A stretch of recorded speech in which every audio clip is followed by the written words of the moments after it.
دیکھو کافروں کو کتنا یقین تھا حضور کی زبان پر، کافروں کو کتنا یقین تھا حضور کے فرمان پر، اور آپ کی زبان اقدس سے نکلی ہوئی بات کو وہ کتنا سراہتے تھے۔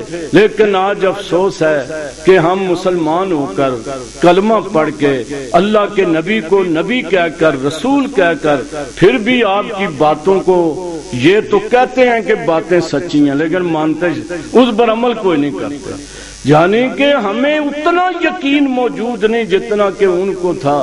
تو بہرحال یہ مسعود ثقفی یعنی عرب کے اندر مکہ اور اطراف کے اندر ایک مشہور آدمی تھا کہ جس کے بارے میں ولید بن مغیرہ نے بھی مکے کے اندر گواہی دی۔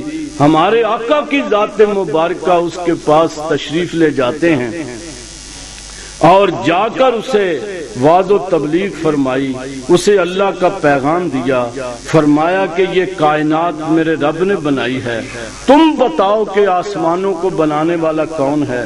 کیا یہ بت اس قابل ہیں کہ آسمان بنا لیں؟ بت تو اپنے آپ کو کچھ نہیں کر سکتے تو آسمان کیا بنانا ہے؟ زمین کس نے بنائی ہے؟ یہ بادل کون برساتا ہے؟ یہ سمندر کس کا ہے؟ ہوائیں کس کی ہیں؟ یہ جو سرسبز کھیت ہے کون اگاتا ہے؟ طائف کے اندر جو ہے وہ بڑی سرسبزی ہے، آپ فرمانے لگے کہ بتاؤ یہ درخت کس نے اگائے؟ کیا یہ کسی بت کا اس کے اندر کوئی حصہ موجود ہے؟ آپ اس کو یعنی بار بار سوال کرتے رہے، مجھے یہ بتاؤ کہ یہ طائف کے انگور کس نے پیدا کیے؟ طائف کے اندر انگور بھی ہوتے تھے، آپ نے اس وقت ارشاد فرمایا کہ یہ طائف کے انگور یہ بتوں نے پیدا کیے ہیں یا ہمارے رب العالمین نے پیدا کیے ہیں؟ تم یہ بتاؤ کہ ان انگوروں کے اندر مٹھاس کس نے پیدا کی ہے؟ یہ سیدھی سادی بات ہے کہ ایک جیسی زمین ہے اور پھر پانی اوپر کیسے جاتا ہے؟ پانی میٹھا کیسے ہوتا ہے؟ پانی کڑوا کس طرح ہو جاتا ہے؟ ہم ہی کہتے ہیں یہ بورڈ کا درخت بھی آپ نے دیکھا ہوگا، باقی سارے درختوں کے اندر پانی ہوتا ہے، بورڈ کے درخت کے اندر وہ دودھ سا موجود ہوتا ہے، وہ دودھ کون بناتا ہے؟ باقی درختوں کی بھی خصوصیات موجود ہیں۔ تو بہرحال اگر بندہ وہ غور و فکر کرے اور بار بار غور و فکر کرے تو اس کے لیے بڑے ہی آیات موجود ہیں، بہت زیادہ دلائل موجود ہیں، لیکن اصل بات یہ ہے کہ ہم نے کبھی غور نہیں کیا۔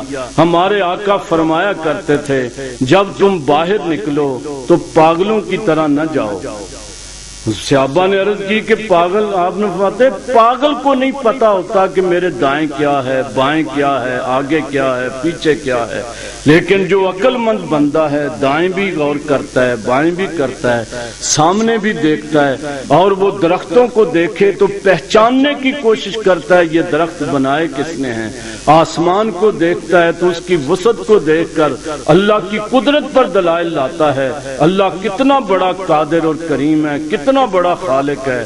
زمین کو دیکھے ایک ایک ذرے کے اندر ہمارے رب کی قدرت موجود ہے، تو ہمیں اس پر غور ضرور کرنا چاہیے۔ تو انشاءاللہ تعالی چونکہ ٹائم ہو گیا ہے، آئندہ جمعے پھر یہ بشرط صحت و زندگی یہ سفر طائف کے بارے میں عرض کریں گے۔ وما علینا الا البلاغ۔ درس مکتوبات امام ربانی روزانہ بعد نماز عصر تا مغرب دارالحدیث دارالعلوم نقشبندیہ امینیہ المعروف گول مسجد 477 ماڈل ٹاؤن میں شیخ الحدیث و تفسیر حضرت علامہ مفتی محمد نصرت اللہ مجددی مدظ اللہ العالی ارشاد فرماتے ہیں، شرکت فرما کر اپنے علمی و ادبی ذوق کو دوبالا کریں۔ شکریہ۔ درس مکتوبات اور بیانات کی سی ڈیز ڈی وی ڈیز حاصل کرنے کے لیے ان نمبرز پر رابطہ کریں: 030064295512 034565503036